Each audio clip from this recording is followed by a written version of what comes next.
নমস্কার বন্ধুরা, আমি উমা। আমার আরও একটি ভিডিওতে তোমাদের স্বাগত জানাই।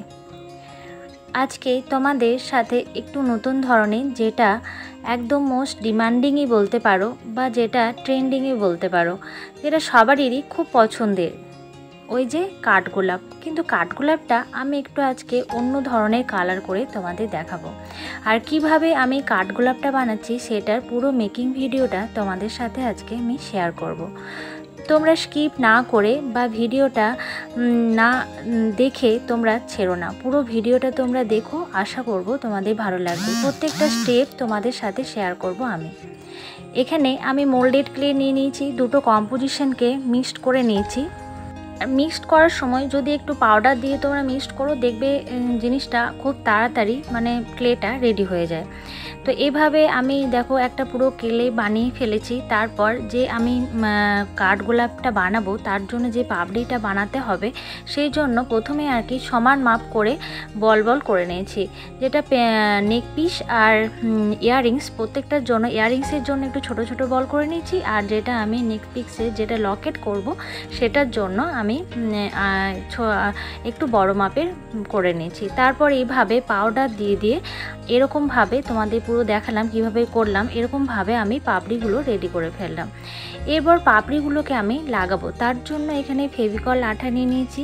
একটার পর একটা এভাবে আঠা দিয়ে দিয়ে পাপড়িগুলোকে এভাবে আমি অ্যাটাচ করে দেব।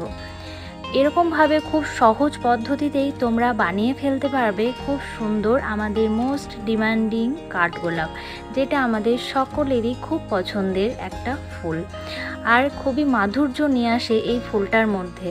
তো যেহেতু আমি আজকে তোমাদের যেটা খুবই কমন যে কালার কাঠগোলাপের, সাদা হলুদের যে কম্বিনেশন, সেটা আমি আজকে করব না। তোমাদের সাথে অন্য একটা ধরনের কালার নিয়ে এসেছি, অন্য এক ধরনের যে ফুলের রঙটা সেটা নিয়ে এসেছি। তো সেটা একটু ইউনিক হতে চলেছে, অবশ্যই তোমরা শেষ অবধি দেখবে। তো এখানে দেখো আমি যে পাপড়িগুলোকে আরও সুন্দরভাবে করার জন্য, বা একটা পাপড়ি আর একটা পাপড়ির থেকে একটু উঠে আছে এই জিনিসটা করার জন্য পাউডার দিয়ে দিয়ে সুন্দরভাবে এই জিনিসটা শেপটা, পাপড়িগুলো একটু তুলে তুলে এইভাবে শেপটা রেডি করে ফেললাম। এরপর আমি আমার ইয়াররিংসটাও এইভাবে আমি রেডি করে ফেলবো আঠা দিয়ে লাগিয়ে।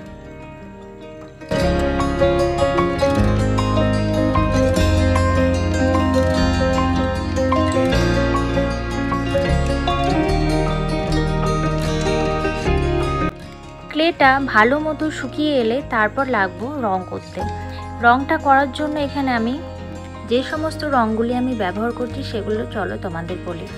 এখানে লালচে যে গোলাপি রঙটা, তার সাথে থাকছে যে ডিপ গোলাপি রঙটা, তার সাথে থাকছে আমার কমলা রঙটা, আর সাথে থাকছে হলুদ, আর সাথে থাকছে সাদা।